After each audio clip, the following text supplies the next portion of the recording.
इस वीडियो में Bihar board class 4th के सब्जेक्ट इंग्लिश का 4th चैप्टर पढ़ेंगे।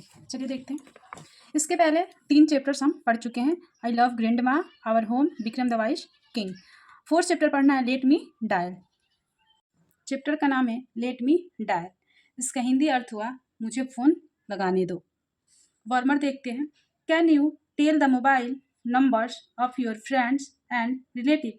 क्या आप अपने दोस्तों और रिश्तेदारों का मोबाइल नंबर बता सकते हैं।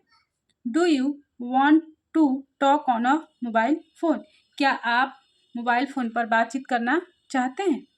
What do you feel when you have a mobile in your hand. आप क्या महसूस करते हैं जब आपके हाथ में एक मोबाइल फ़ोन होता है। Discuss your experience of talking on a mobile phone. Mobile phone पर अपने बातचीत की अनुभव की चर्चा करें। चलिए देखते हैं poem. Mummy mummy let me dial, you have got a new mobile. एक छोटी सी बच्ची है जो अपने मम्मी से बोलती है कि mummy mummy let me dial, you have got a new mobile. Mummy mummy मुझे फ़ोन लगाने दो, आपके पास एक नया मोबाइल है। Who is on the other end, brother sister और अ फ्रेंड। जो छोटी सी बच्ची है अपनी माँ से पूछती है, जो उसकी माँ फ़ोन पे बातें करती रहती है, कि दूसरे तरफ कौन है, भाई बहन या कोई दोस्त। Hi hello with a smile. वह फ़ोन पर मुस्कुराहट के साथ फ़ोन लगाती है और हाय हेलो बोलती है। Mummy mummy let me dial, mummy give me your mobile.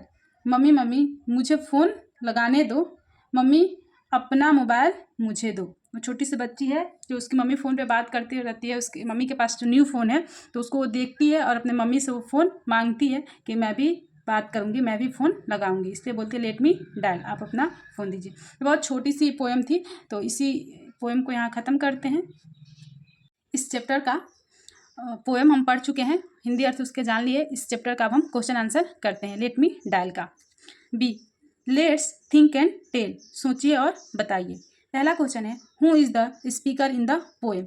कविता में वक्ता कौन है, इसमें बोलने का काम कौन कर रहा है, तो एक छोटी सी बच्ची कर रही है। तो चलिए इसको देखते हैं कि आंसर कैसे करना है।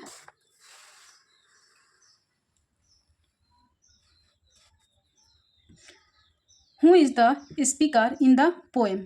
कविता में वक्ता का काम कौन कर रहा है, बोलने का काम कौन कर रहा है। तो जाहिर सी बात है कि एक छोटी सी बच्ची कर रही है, तो कैसे लिखेंगे इसका answer. A little girl is the speaker in the poem. एक छोटी सी लड़की कविता में वक्ता है, जो बोलने का काम कर रही है। स्पीकर जो है कौन से, एक छोटी सी लड़की। सेकेंड क्वेश्चन हमारा है what does the child ask his mother to give. बेटी अपनी माँ से क्या देने को कहती है। बेटी यानी जो चाइल्ड है, बच्ची है, तो जो बच्ची है वो अपने माँ से क्या देने को कहती है। तो द चाइल्ड या डॉटर, बच्ची है तो डॉटर ही होगी। Ask her mother to give her mobile. जो बच्ची है, बेटी या बच्ची अपने माँ से उनका मोबाइल फ़ोन देने की बात कर रही है। सी देखते हैं, लेट्स थिंक एंड राइट, सोचिए और लिखिए। क्या है। C1 right T for true and A for false statement. कह रहा है कि नीचे स्टेटमेंट दिया गया है, कथन दिया गया है, सही और गलत बताना है। अगर स्टेटमेंट सही है, कथन सही है, तो उसके लिए T लिखना है, और स्टेटमेंट गलत है उसके लिए F लिखना है, फॉल्स। चलिए देखते हैं क्या है। पहला है the child wants to talk on the mobile. जो बच्ची है मोबाइल पर बातचीत करना चाहती है, तो हाँ, बच्ची जो है मोबाइल पे बातचीत करना चाहती है, तो ये हुआ ट्रू, और ट्रू के लिए हमें क्या लिखना है, T। हम भरेंगे यहाँ पे T। Second, the mother has got and old mobile. उसके मम्मी के पास ओल्ड फोन है। यहाँ पे एंड नहीं, एन होगा, एंड नहीं, एन होगा। कह रहे हैं कि उसके बच्ची के मम्मी के पास क्या पुराना मोबाइल है, तो नहीं, उसके मम्मी के पास तो न्यू फ़ोन है, तो हम यहाँ पे लिखेंगे F। फॉल्स के लिए the child smiles when he या सी टॉक्स ऑन अ मोबाइल। बच्ची मुस्कुराती है जब वो फ़ोन पर बातचीत करती है। जब वो फ़ोन पे बातचीत करती है तब बच्ची के फेस पे एक मुस्कुराहट रहती है, तो हाँ, बच्ची के फेस पे एक मुस्कुराहट रहती है। हमारा हो जाएगा ट्रू, और ट्रू के लिए लिखना है T। फोर्थ है the child ask for his या हर पापाज मोबाइल। जो बच्ची है मोबाइल के बारे में बातचीत करती है, मांगती है, वो अपने पापा से करती है, तो नहीं, वो तो अपने मम्मी से करती है। तो ये भी स्टेटमेंट क्या हो जाएगा, फॉल्स हो जाएगा। तो फॉल्स के लिए हमें क्या लिखना है, F।